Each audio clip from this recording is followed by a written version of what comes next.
ప్రభువునందు అత్యంత ప్రియులైనటువంటి మా ప్రియులందరికీ ప్రభువు నామన ఈ దినమున మీకు మా యొక్క శుభాభివందనాలు తెలియజేస్తున్నాం.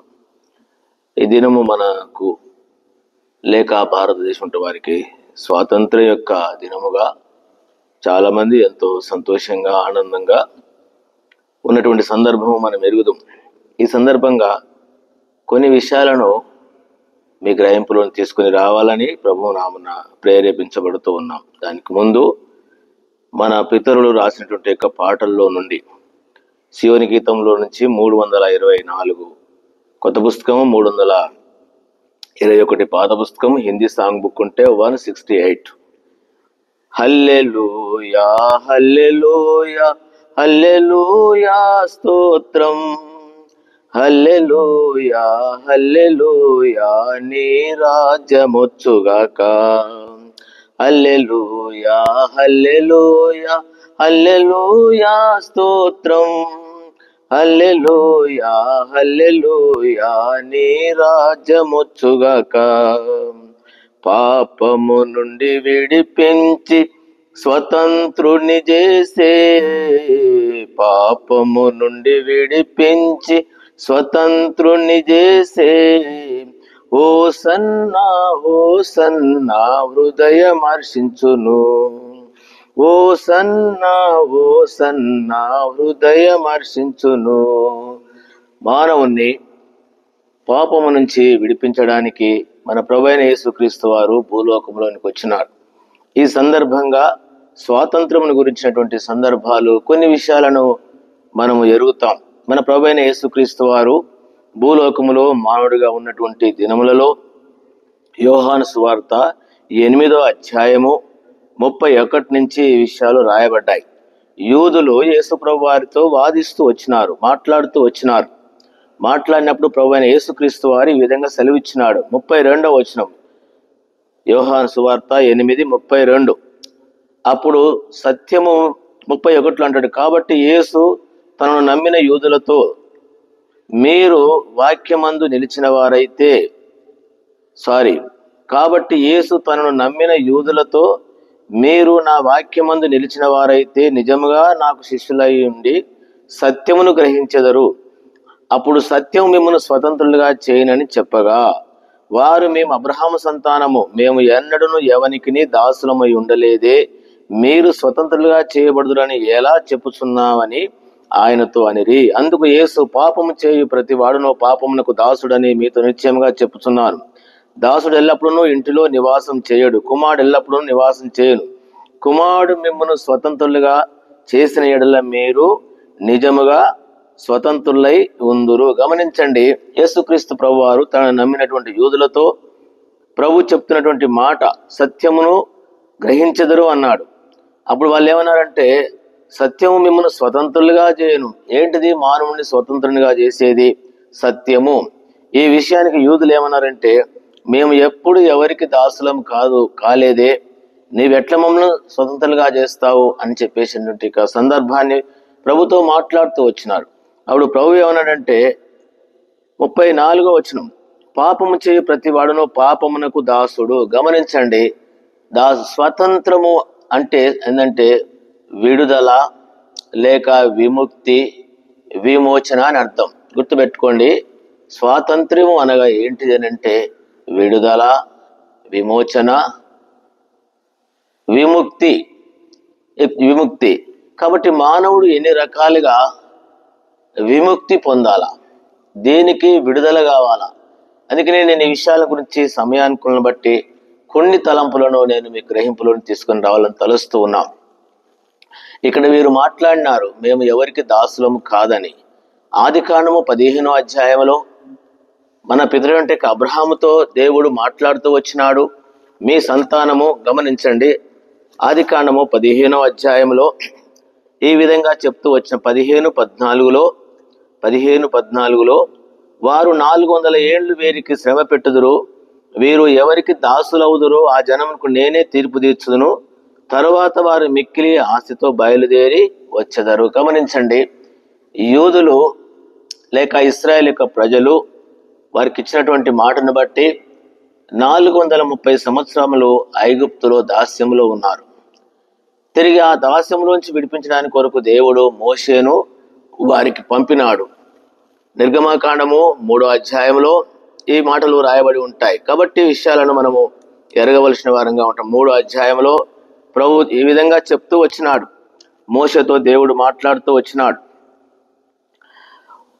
2వ అధ్యాయంలోనేమో వారు దాస్యములో ఉండి, 2వ అధ్యాయము 23లో అలాగ అనేక దినములు జరిగిన మీదట ఐగుప్తురాజు చనిపోయిన ఇశ్రాయేలు తాము చేయుచున్న వెట్టి పనులను బట్టి నెట్టూర్పులు విడుచుతూ మొరపెట్టుచుండగా తమ వెట్టి పనులను బట్టి వారు పెట్టిన మొర దేవుని యొద్దకు చేరెను. కాగా దేవుడు వారి మూలుగును విని అబ్రహాము, ఇస్సాకు, యాకోబులతో తాను చేసిన నిబంధనను జ్ఞాపకం చేసుకొనెను. దేవుడు ఇశ్రాయేలును చూసెను. దేవుడు వారి యందు లక్ష్యముంచి 3వ అధ్యాయంలో దేవుడు మోషేను పంపి ఐగుప్తు దేశంలో నుండి వారిని విడుదల విమోచన కలగజేసినాడు. మంచి దేశానికి, పాలు తేనెలు ప్రవహించేటువంటి దేశానికి వారిని చేర్చినాడు. ఇక్కడికి వచ్చినాక ఏం జరిగింది అని అంటే, ఇక్కడికి వచ్చినాక కూడా వారు దేవుని యొక్క మాటను నిరాకరించాలి. ఎవరైతే ఐగుప్తు దాస్యంలో నుంచి విడుదల చేసి విమోచించి పాలు తేనెలు ప్రవహించేటువంటి యొక్క దేశాన్ని తీసుకొని వచ్చినాడు. మోషే ద్వారా వారు విడుదల పొందినారు. విమోచకుడుగా మోషే వారికి అనుగ్రహించి నిజమైనటువంటి యొక్క అంటే ఇజ్రాయేల్ నుండి దాస్యం నుంచి దేవుడు వారిని విడిపించినాడు. తిరిగి మళ్ళా ఏమైపోయినారు అని అంటే, దేవునికి విరోధంగా జీవించిన కారణాన్ని బట్టి 2వ దినవృత్తాంతముల గ్రంథము 36వ అధ్యాయంలో దేవుని యొక్క మాట నిరాకరించిన కారణాన్ని బట్టి వారిని దేవుడు బబులోను యొక్క చెరకు అప్పగించినాడు. ఇశ్రాయేలును అషూరు చెరకు అప్పగించినాడు. బబులోను యొక్క చెరలో 70 సంవత్సరములు వారు చెరలో ఉన్నారు. తిరిగి దేవుడు వారికి ఇచ్చిన వాగ్దానము మేరకు, వారికి ఇచ్చిన వాగ్దానం ఇక్కడ 36వ అధ్యాయంలో ఇర్మియా ద్వారా దేవుడు చెప్పినటువంటి యొక్క మాట, 36వ అధ్యాయము 2 దినవృత్తాంతములు 36:21 ఇర్మియా ద్వారా పలకబడిన యెహోవా మాట నెరవేర్చు విశ్రాంతి దినములను దేశం అనుభవించే వరకు ఇది సంభవించును. దేశము పాడుగా ఉన్న 70 సంవత్సరముల కాలము విశ్రాంతి దినములు. 22వ వచనం, పారసీక దేశపు రాజైన కోరేషు ఏలుబడి యందు మొదటి సంవత్సరము ఇర్మియా ద్వారా పలకబడిన వాక్యం నెరవేర్చుటకై యెహోవా పారసీక దేశపు రాజైన కోరేషు మనస్సును ప్రేరేపింపగా అతడు తన రాజ్యమంతటా వ్యాపించి వ్రాత మూలకంగా ఇట్లు ప్రకటన చేసిన. పారసీక దేశపు రాజైన ఆజ్ఞాపించేది ఏమనగా, ఆకాశం మందులి దేవుడైన యెహోవా లోకమందున్న సకల జనులను నా వశము చేసి యూదా దేశమందున్న యెరూషలేములో తన మందిరమును కట్టించమని నాకు ఆజ్ఞ ఇచ్చి ఉన్నాడు. కావున మీలో ఎవరు ఆయన జనులై ఉన్నారో వారు బయలుదేరవచ్చును. వారి దేవుడైన యెహోవా వారికి తోడుగా ఉండును. ఇది కోరేషు రాజు కాలంలో వారికి విడుదల విమోచన కోరేషు గారి ద్వారా. హెజ్రా గ్రంథము 1వ అధ్యాయం చదివితే మీకు ఈ విషయం అవుతుంది. ఇది 2 దాస్యాల గురించి. ఒకటి ఐగుప్తు దాస్యం నుంచి విడిపించినాడు, 2వది బబులోను యొక్క దాస్యము. 3వ దాస్యాన్ని గురించి మాట్లాడుతున్నటువంటి యొక్క మాటలు కూడా మనం ఎరగాలి. దాస్యము అని అంటే ఏంది? ఇది వారి విడుదల అనుకుంటున్నారు, అందుకనే మేము స్వాతంత్రము అన్నారు. ప్రియమైనటువంటి వారులారా గమనించండి, ఇది యూదా ఇశ్రాయేలు యొక్క ప్రజల గురించినటువంటి యొక్క సందర్భమును మనము ఎరుగుదాము. మరొక విషయం ఏమిటంటే, ఈరోజు ప్రపంచమంతటికి దాస్యంగా ఉన్నటువంటి విషయం, దాస్యం అనే విషయానికి ఒక ఆత్మీయ అవగాహన కలిగి ఉండడానికి 3 రకాలైనటువంటి బానిసత్వం. ఒకటి శరీర సంబంధంగా బానిసత్వం. శరీర సంబంధంగా యూదులు శరీర సంబంధంగా బానిసలుగా ఉన్నారు. శరీర సంబంధం యొక్క బానిసత్వం. శరీరం నుంచి ఏం కావాలి? స్వాతంత్రము, విడుదల, విమోచన కావాలి. 2వది ప్రాణ సంబంధం కావాలి, దాస్యము. ఈ ప్రాణానికి కూడా ఏం కావాలి? విముక్తి, విడుదల కావాల్సి ఉంటుంది, ప్రాణానికి సంబంధించినటువంటిది. 3వ యొక్క విడుదల లేక 3వ దాస్యం ఏంటంటే ఆత్మ సంబంధమైనటువంటి యొక్క దాస్యము. ఆత్మ కూడా ఎక్కడుంది ఇప్పుడు అంటే దాస్యములో ఉంది, దాని నుంచి విడిపించాలి. ఒకటి శరీరము, 2వది ప్రాణము, 3వది ఆత్మ విడుదల విమోచనను గురించినటువంటి సందర్భం. కాబట్టి యూదా ఇశ్రాయేలు ప్రజలు శరీర సంబంధంగా ప్రాణ సంబంధంగా వారు విడుదల విమోచన ఇచ్చినారు. కానీ నిజమైనటువంటి స్వాతంత్రం ఒకటి ఉంది, దాన్నే ఆత్మ సంబంధం యొక్క స్వాతంత్రము. ఇది ఏమి స్వాతంత్రం అండి, దేనికండి అని మనం అనవచ్చు. దేనికి అనవచ్చు? ప్రభు చెప్పినటువంటి యొక్క మాట గమనించండి. యోహాను సువార్త 8వ అధ్యాయంలో మనం చదువుకున్నాం. ఏ స్వాతంత్రాన్ని గురించి అంటే ప్రభు మాట్లాడినాడు వారితోటి. 34వ వచనం, 8:34. అందుకు యేసు, పాపము చేయువాడు పాపమునకు దాసుడని మీతో నిశ్చయముగా చెప్తున్నాను. గమనించండి, పాపము చేసేవాడు. ఈరోజు ఈ స్వాతంత్రం ఎవరికి అంటే అందరికీ, సర్వ ప్రజలు, వారికి, యూదులకు. ఇప్పుడు మనము భారతీయులైనటువంటి మనకు కూడా ఏమంటున్నారు, స్వాతంత్రం వచ్చింది అని అంటున్నారు. సరే, రైట్, రావచ్చు. ఏ స్వాతంత్రాన్ని గురించి మాట్లాడుతున్న మాట అంటే, ఒకవేళ నీ శరీరానికి, నీ ప్రాణానికి కావచ్చు, కానీ ఆత్మకు కలిగించే స్వాతంత్రం. ఆత్మ దేనికి బానిసలుగా ఉందంటే పాపానికి. అందుకనే పాపము చేయువాడు పాపమునకు దాసుడు. ఇంకొక స్వాతంత్రం ఉంది, ముఖ్యమైనటువంటి విషయం. అది కూడా నేను మీకు గుర్తు చేయాలని తలస్తున్నాను. ఇప్పుడు పాపము నుంచి, దాస్యము నుంచి ఏం చేయాలి, విడుదల కలగాలి. ఈ దాస్యము నుంచి, ఇది సర్వలోకానికి సమంటిక దాస్యం. ఏ కుల, జాతి, మత, దేశానికి, ప్రాంతానికి కాదు. అందుకనే ప్రతి ఒక్కరు కూడా పాపము చేయువాడు పాపమునకు దాసుడు. ఈరోజు పాపము చేయనటువంటి వారు ఎవరు ఉన్నారు? ఏ జాతి వారు ఉన్నారు? ఏ కులం వారు, ఏ మతం వారు, ఏ ప్రాంతం వారు పాపం చేయరండి. అందుకనే పాపం చేయి ప్రతివాడు అంట, పాపం చేయి ప్రతివాడు. అందుకనే పాపము చేసే ప్రతివాడు పాపమునకు దాస్యుడు. పాపమునకు జీతం మరణము, నిత్యాగ్నిగుండం, నరకము, యమగుండమునుంది. దీని నుంచి ఎవరు విడిపిస్తారు? ఏ వ్యక్తి విడిపిస్తాడు? ఈ రోజుల్లో లోకం నుంచి విడిపించడానికి రకరకాల వాళ్ళు ప్రాణాలు పెట్టుంటారు, రకరకాల వాళ్ళు చేసినారు. కానీ పాపము నుంచి ఆత్మను విడిపించేవారు లోకంలో ఎవరు లేరు, ఎవరు విడిపించలేదు కూడా. అందుకొరకనే క్రీస్తు మిమ్ములను స్వతంత్రులుగా చేయును. ఆయన ఒక్కడే పాపము నుంచి, ఇది ఎవరిని, సర్వ మానవుల్ని విడుదల చేయడానికి వచ్చినాడు. గమనించండి, ఇంకొక మాట కూడా రోమాపత్రిక 8వ అధ్యాయంలో ఈ విధంగా వ్రాయబడి ఉంటుంది. ఈ విధంగా ఉంటుంది మొదటి నుంచి. కాబట్టి ఇప్పుడు క్రీస్తు యేసునందున వారికి ఏ శిక్ష లేదు. క్రీస్తులో ఉన్నటువంటి వారికి క్రీస్తు యేసునందు జీవమునిచ్చు ఆత్మ యొక్క నియమము పాప మరణముల నియమము నుండి నన్ను విడిపించను. ఎట్లనగా ధర్మశాస్త్రము దేన్ని చేయజాలకపోయినో దాన్ని దేవుడు చేసెను.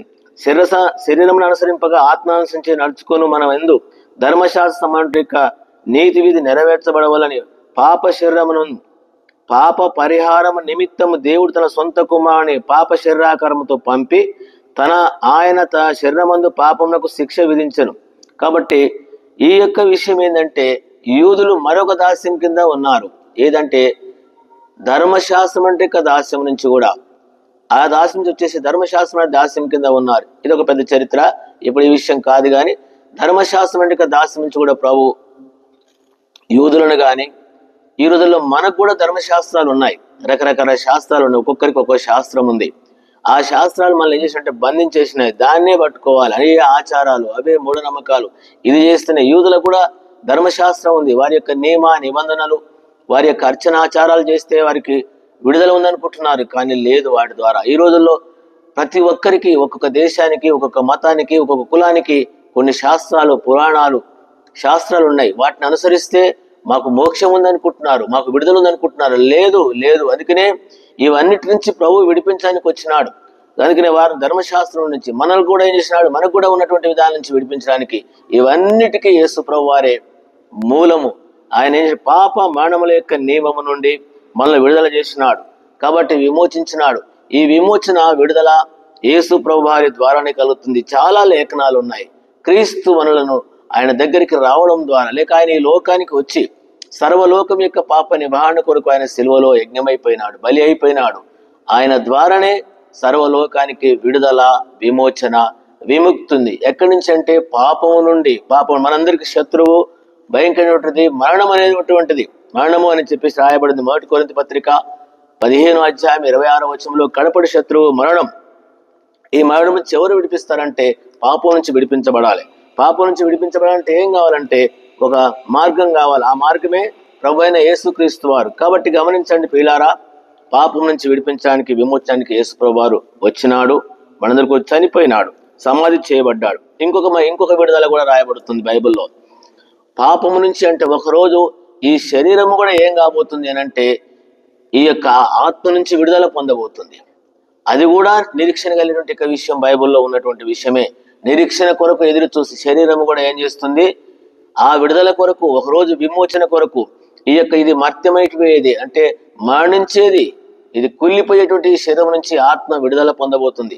కాబట్టి నీవు ఈ శరీరంలో పట్టుకొని ఏదో మాకు స్వాతంత్రం ఉంది, అదొచ్చిందని చెప్పేసి అనేది కాదు. విడుదల పొందినామా? ఇంకొక స్వాతంత్రం కూడా ఉన్నది, ఇంకో స్వాతంత్రం కూడా ఉన్నది. 8వ అధ్యాయము రోమాపత్రిక 8లో గమనించండి.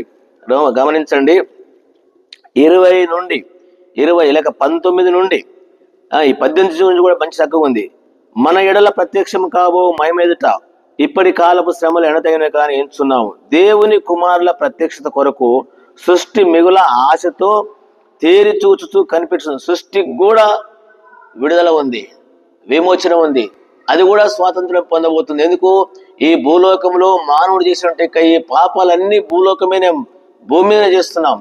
ఆ పాపాన్ని మానవుడు చేసేటువంటి దుర్మార్గత, దుష్టత్వము, పాపము, ఈ నీచమైన కార్యాలను బట్టి భూమి కూడా భరించలేకపోతుంది. మనం భూమి భూమి భూమి అంటున్నాం కదా, భూతల్లి అంటున్నాం కదా. మనం చేసేటువంటి ఈ పాపాలను ఈ భూతల్లి బాధపడతా ఉంది. ఇది మానవుడా నీవు ఎరుగుదువా? నువ్వు చేసే పాపాలను బట్టి భూమి ఎంత ఏడుస్తుందో, తల్లిదండ్రులు పిల్లలు చేసేట దోషాన్ని బట్టి ఎంత దిగులు పడతారో, అట్లనే ఈ సృష్టి మిగులా ఏం చేస్తుందంట? మూలుగుతూ ఉందంట. దేవుని పిల్లలు, అయ్యా మీరు ఎప్పుడు విడుదల చేస్తారు? ఎప్పుడు? అందుకనే 19 దేవుని కుమారుల ప్రత్యక్ష కొరకు సృష్టి మిగుల ఆశతో తేరి చూచి కనిపెట్టుచున్నది.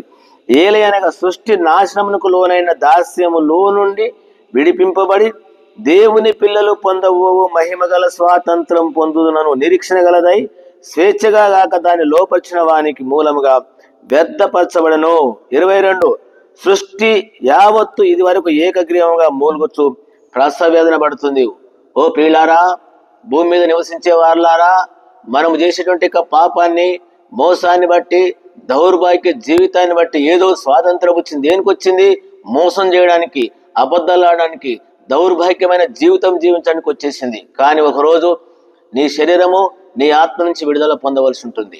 ఒకరోజు ఈ సృష్టి కూడా దేవుని సందులో అనగబడి ఉంది. ఆగు అని చెప్పేసి ప్రభు ఆపుతున్నాడు. ఒకరోజు ఈ సృష్టి కూడా ఏమవుతుందంటే విడుదల పొందుతుంది, నిజమైన స్వాతంత్రం పొందుతుంది.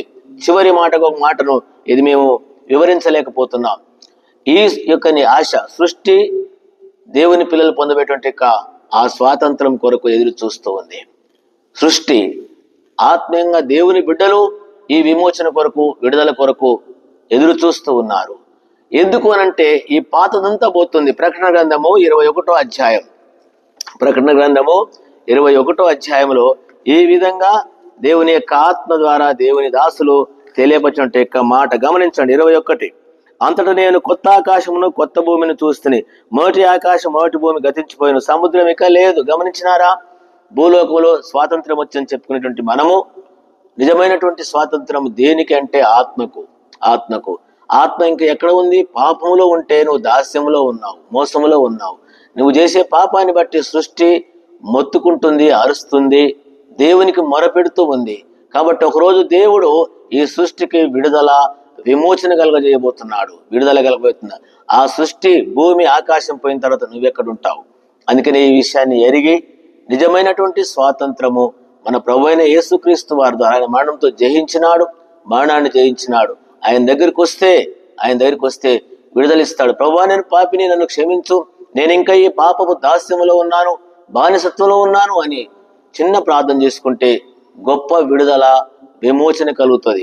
ఈ క్రొత్త ఆకాశం కొరకు, ఈ క్రొత్త భూమి కొరకు ఎదురు చూడగలం. కాబట్టి ఇది నీకున్నదా? లేకపోతే ఈ రోజు గమనించి ఈ స్వాతంత్ర దినమని చెప్పుకునే దినమున స్వాతంత్రం దేనికంటే ఒకటి శరీర సమంటిక స్వాతంత్రము, ఆత్మ స్వాతంత్రము, ప్రాణ స్వాతంత్రము, ఆత్మ స్వాతంత్రం.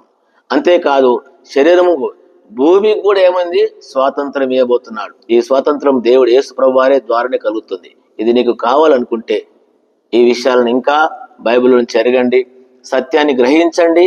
సత్యం మిమ్మల్ని స్వాతంత్రులుగా చేస్తుంది. ఆ సృష్టి దేని కొరకు ఎదురు చూస్తుందో ఆ యొక్క నిజమైనటువంటి నూతన యెరూషలేములో ప్రవేశించడానికి ఆస్కారము ప్రభువైన యేసుక్రీస్తు వారే మార్గము, సత్యము, జీవం. ఆయన అంగీకరించి ఈ స్వాతంత్రము పొందాలని విశ్వాసులంగా మనము కూడా దేనికి దాసులంగా ఉన్నాము, బానిసలుగా ఉన్నాము, ఇంకా ఇది కూడా మనం ఎరిగి పొందితే మనకు బాగుంటుంది. ప్రభు మనకు సహాయపడును గాక. ప్రేమైన తండ్రి, బాగాను దీవించండి.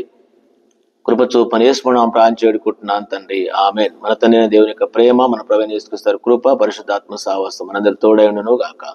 ఆమేన్. ప్రైజ్ ది లార్డ్ అండి. మీ అందరికీ ప్రైజ్ ది లార్డ్.